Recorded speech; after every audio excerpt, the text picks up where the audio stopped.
Well, the California Air Resources Board, CARB, is moving ahead with a vote that's expected to raise our gas prices here in the state. The question, though, continues to be by how much. We can't get an answer. After facing weeks of calls to be more transparent about this, the Air Board staff spoke with reporters today. And KCRA 3 Capitol correspondent Ashley Zavala joins us now with what they had to say. And really, they only spoke with reporters because you pushed it. That's right. After ignoring our interview requests for a week and a half, Lisa and Golston, we should note, with a lot of public interest in this, we wanted to live stream that media briefing and post the full clip online so that you could see this discussion for yourself. The California Air Resources Board would not allow us to. The board faced pressure to do this briefing ahead of its vote on updates to what's known as its low carbon fuel standards.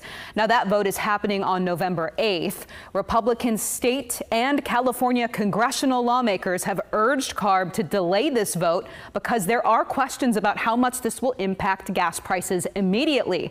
Board staff told us in this briefing it will not recommend that vote be postponed.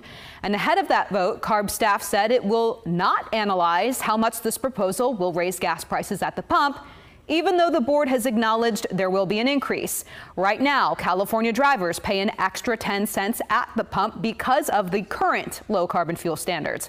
CARB said last year it would be up to 47 cents with this new proposal per gallon starting in 2025.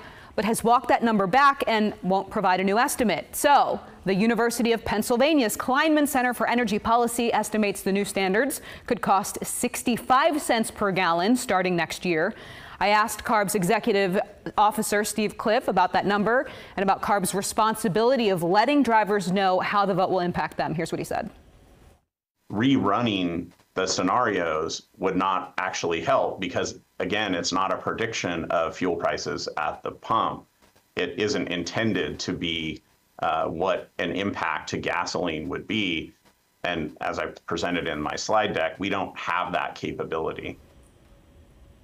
On the call today, the Sacramento Bee actually pointed out CARB has ignored former board members who have warned that it would face public backlash, like it is now, for not analyzing the LCFS impacts on gas prices.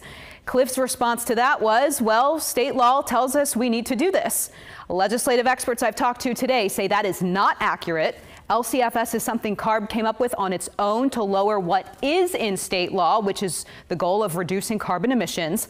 Lawmakers will also note state law does not prevent CARB from looking into how its proposals affect prices at the pump. Back to you. All right, thank you again. That vote is November 8th and is scheduled to be in Riverside.